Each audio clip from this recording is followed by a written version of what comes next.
¿Qué ocurre exactamente en el segundo en que el corazón se detiene pero la conciencia sigue observando? Médicos lo están documentando, pacientes lo están contando, y la ciencia ya no puede ignorarlo. La muerte podría no ser el final. ¿Qué pasaría si la muerte no fuera el final? Sino una transición que la ciencia apenas comienza a observar. Gracias por estar aquí, en este espacio donde la esperanza se convierte en vida y la fe en fuerza para seguir adelante. Aquí, donde las palabras alimentan el alma. Durante siglos, la idea de la vida después de la muerte fue territorio exclusivo de la religión, de la fe, de textos sagrados y tradiciones antiguas. Sin embargo, en hospitales modernos bajo luces blancas y monitores cardíacos médicos y científicos, han comenzado a documentar algo que desafía nuestra comprensión materialista de la existencia. Personas clínicamente declaradas sin actividad detectable que al regresar describen experiencias coherentes, estructuradas, incluso verificables. Y aquí comienza el misterio. Porque si la conciencia puede persistir cuando el cerebro deja de funcionar, entonces la pregunta más antigua de la humanidad deja de ser puramente espiritual y se convierte en científica. En el libro de Eclesiastés se lee: «Y el polvo vuelva a la tierra, como era, y el espíritu vuelva a Dios que lo dio». En el Evangelio de Juan, Jesús declara: «En la casa de mi Padre muchas moradas hay». Estos textos fueron escritos mucho antes de la neurociencia, mucho antes de los electroencefalogramas, mucho antes de las unidades de cuidados intensivos. No describen procesos biológicos, afirman una continuidad. Sin interpretación todavía, solo el dato. La tradición religiosa ha sostenido durante milenios que la muerte no extingue la identidad humana. Avancemos al siglo XX. En 1975, el psiquiatra Raymond Moody popularizó el término experiencias cercanas a la muerte, al recopilar testimonios de personas que tras paros cardíacos o estados críticos afirmaban haber experimentado sensaciones de separación del cuerpo, revisión panorámica de su vida. Encuentros con una luz intensa, descrita como amor absoluto. Desde entonces, miles de casos han sido documentados en distintos países, culturas y credos. Lo sorprendente no es solo la frecuencia, sino los patrones comunes. Personas que no se conocen, que no comparten idioma ni tradición religiosa, describen estructuras similares: túnel, luz, sensación de paz, percepción de observar su propio cuerpo desde arriba. La crítica inmediata es contundente. El cerebro bajo estrés extremo puede producir alucinaciones vívidas, la falta de oxígeno, la liberación masiva de neurotransmisores, la actividad residual en regiones profundas podrían explicar visiones intensas. Algunos estudios sugieren que ciertos químicos naturales del cerebro podrían inducir estados similares a los descritos. Desde esta perspectiva, las experiencias cercanas a la muerte no serían evidencia de otra realidad, sino el último espectáculo neuroquímico antes del apagón definitivo. Pero el debate no termina ahí, porque algunos casos incluyen detalles verificables. Pacientes que describen conversaciones médicas ocurridas mientras estaban inconscientes. Personas que identifican objetos colocados en lugares fuera de su línea de visión física. Investigadores como Sam Parnia han intentado estudiar estos fenómenos en entornos controlados, colocando estímulos visuales ocultos en salas de reanimación para comprobar si alguien puede percibirlos durante un paro cardíaco.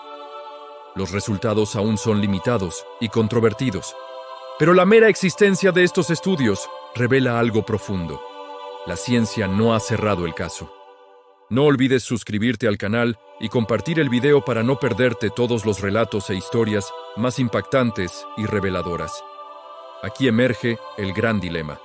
Si la conciencia depende completamente del cerebro, entonces cuando la actividad cerebral cesa, la experiencia debería desaparecer. Sin embargo, algunos registros muestran actividad consciente reportada cuando no se detectaba función cortical significativa. ¿Es posible que nuestra tecnología aún no sea lo suficientemente sensible? ¿O estamos frente a un indicio de que la mente no se reduce completamente a la materia? la neurociencia dominante sostiene que la conciencia es un producto emergente de procesos neuronales complejos. Cuando el cerebro se apaga, la experiencia termina. Pero incluso dentro de la filosofía de la mente existe debate. El llamado problema difícil de la conciencia reconoce que, aunque podemos mapear correlaciones neuronales, no sabemos por qué la actividad eléctrica produce experiencia subjetiva. ¿Por qué existe la sensación de ser? ¿Por qué hay algo que se siente como yo? Si la ciencia aún no explica completamente la conciencia en vida, ¿podemos afirmar con certeza absoluta que se extingue con la muerte? Esa es la pregunta incómoda. Porque afirmar que todo termina requiere una fe tan firme como afirmar que algo continúa. En distintas tradiciones religiosas se habla de juicio, de transición, de transformación. En el cristianismo, la resurrección es central. En otras corrientes se habla de reencarnación o de estados intermedios. Aunque las descripciones difieren, comparten una convicción común. La muerte no es aniquilación total. Lo interesante es que muchas experiencias cercanas a la muerte no reflejan necesariamente doctrinas específicas. Describen más bien una conciencia ampliada, una revisión ética de la vida, una sensación de conexión profunda. Los escépticos señalan que el cerebro puede construir narrativas coherentes, incluso en estados alterados. Señalan que la cultura influye en la interpretación de las experiencias, y tienen razón en algo esencial. La percepción humana es moldeable. Pero incluso si aceptamos que el cerebro participa en estas experiencias, queda la cuestión abierta de si actúa como generador o como receptor. ¿Produce la conciencia o la filtra? Algunos investigadores comparan el cerebro con una radio. Si la radio se daña, la señal se distorsiona, pero la señal podría existir independientemente del aparato. Es una metáfora, no una prueba, pero plantea una posibilidad que no puede descartarse sin más. En años recientes, estudios sobre pacientes con daño cerebral severo han mostrado que la identidad personal puede persistir sorprendentemente, incluso con pérdida significativa de tejido neuronal. Casos raros de personas con hidrocefalia extrema, con una fracción del volumen cerebral esperado, que mantienen funciones cognitivas relativamente normales, han desconcertado a algunos investigadores. Estos casos no prueban la vida después de la muerte, pero sí muestran que nuestra comprensión del cerebro está lejos de ser completa.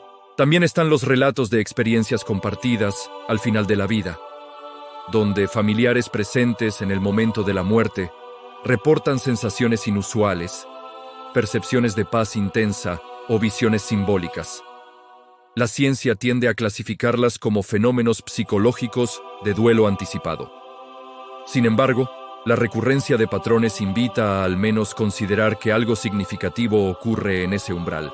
Ahora bien, es importante ser rigurosos. Hasta hoy, no existe una prueba experimental concluyente que demuestre de manera definitiva la supervivencia de la conciencia tras la muerte biológica. La ciencia exige reproducibilidad y control. Las experiencias cercanas a la muerte son difíciles de replicar en laboratorio por razones obvias. Por lo tanto, hablar de evidencia requiere prudencia. Lo que existe es un conjunto creciente de datos, testimonios y anomalías que desafían una explicación puramente reduccionista. Ya que llegaste hasta aquí, no olvides suscribirte al canal para no perderte estos grandes relatos e historias religiosas, así como darle like al video y comentar me gusta. La pregunta entonces se desplaza. No es si tenemos una demostración matemática de la vida después de la muerte. Es si los indicios acumulados justifican mantener la posibilidad abierta. Y aquí entramos en territorio filosófico y espiritual. Porque la manera en que respondamos influye en cómo vivimos. Si la conciencia termina en la nada, entonces la vida es un breve parpadeo cósmico. Si continúa, entonces cada acción adquiere peso eterno. Algunos científicos materialistas argumentan que aceptar la supervivencia de la conciencia sin pruebas contundentes abre la puerta a la credulidad. Temen que se debilite el rigor científico.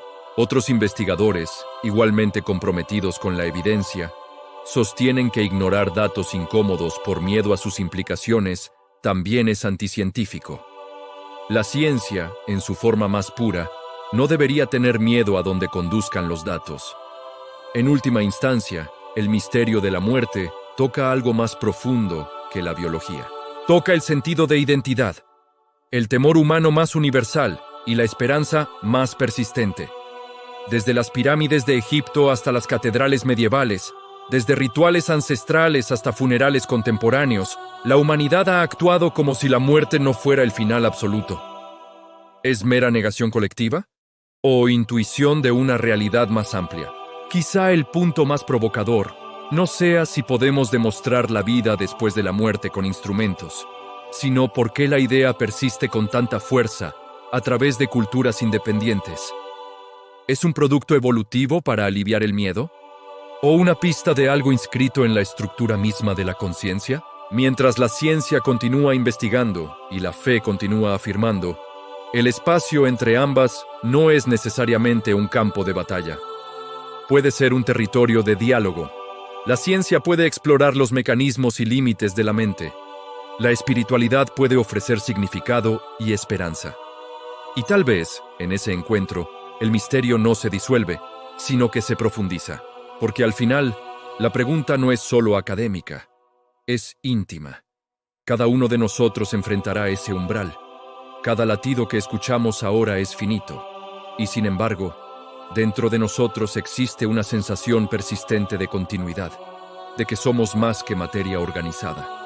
Si la muerte es el final, entonces todo lo que somos se extingue en silencio. Pero si no lo es, si la conciencia trasciende el cerebro, entonces la historia humana no termina en una tumba, sino que se transforma. Y aquí queda la pregunta que ninguna estadística puede responder por ti. Cuando llegue ese momento inevitable, ¿crees que la luz se apagará para siempre? ¿O que apenas estará comenzando algo que nuestra mente todavía no alcanza a comprender? Y así termina esta historia. Si te gustan estas historias y buscas conocer más en estos temas, no olvides suscribirte al canal y activar la campanita para no perderte los próximos relatos. Gracias por acompañarme en esta ocasión. Nos escuchamos en la próxima historia. Que tengas un día lleno de bendiciones y una vida plena. Aquí, donde las palabras alimentan el alma.